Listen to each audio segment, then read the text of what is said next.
কঠোর তপস্যায় ভগবান ব্রহ্মাকে তুষ্ট করে রাবণ হয়ে উঠল অজেয়।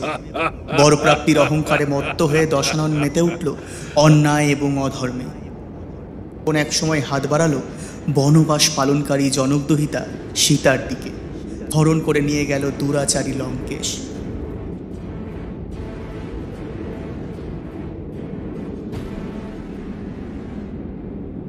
কিন্তু সে ভুলে গিয়েছিল যে অহংকার পতনের মূল, আর সীতাকে অপহরণ করে সে নিজেই নিজের বিনাশকে আমন্ত্রণ জানিয়েছে, যার নাম শ্রীরাম।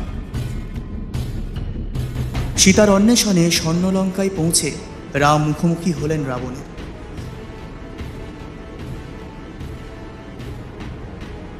চাণক্যের মুক্তির লক্ষ্যে শুরু হলো তুমুল যুদ্ধ। একদিকে দিকবিদিক জ্ঞানশূন্য অহংকারী দশানন, অন্যদিকে দেবী দশভুজা দুর্গার আশীর্বাদ প্রাপ্ত মর্যাদা পুরুষোত্তম রাম। প্রভু রামের বাণ ভেদ করল রাবণের নাভিকুণ্ড। মৃত্যুর মুখে ঢলে পড়ল রাবণ। ত্রেতা যুগে স্থাপিত হলো ধর্ম, কিন্তু অধর্মের সম্পূর্ণ বিনাশ হলো কি? হয়তো না। যুগ কাল সময়ের স্রোত পেরিয়ে তা ধারণ করল আরো ভয়ঙ্কর রূপ। একটি অসুর রাবণের বদলে সৃষ্টি হলো হাজার হাজার মানুষরূপী রাবণ। চলতে থাকলো ধর্মের নিরন্তর অবমাননা। সংকটের মুখোমুখি হতে থাকলো অগন্তি সীতা, বেদবতী, রম্ভারা। অনবরত অন্যায়ের শিকার হতে হতে সীতারা আজ ক্লান্ত, ত্রস্ত, ভয়ভীত।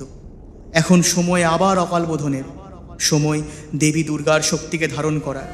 এখন আর কোনো রামের অপেক্ষা নয়, সবাইকেই ধারণ করতে হবে শৌর্য। সবাইকে একসাথে রুখে দাঁড়াতে হবে অধর্মের অত রাবণের প্রত্যেকটি মাথার বিরুদ্ধে। সবাই সমস্বরে উচ্চারণ করতে হবে, ইয়া দেবী সর্বভূতেষু শক্তিরূপেণ সংস্থিতা, নমস্তস্মৈ নমস্তস্মৈ নমস্তস্মৈ নমো নমঃ।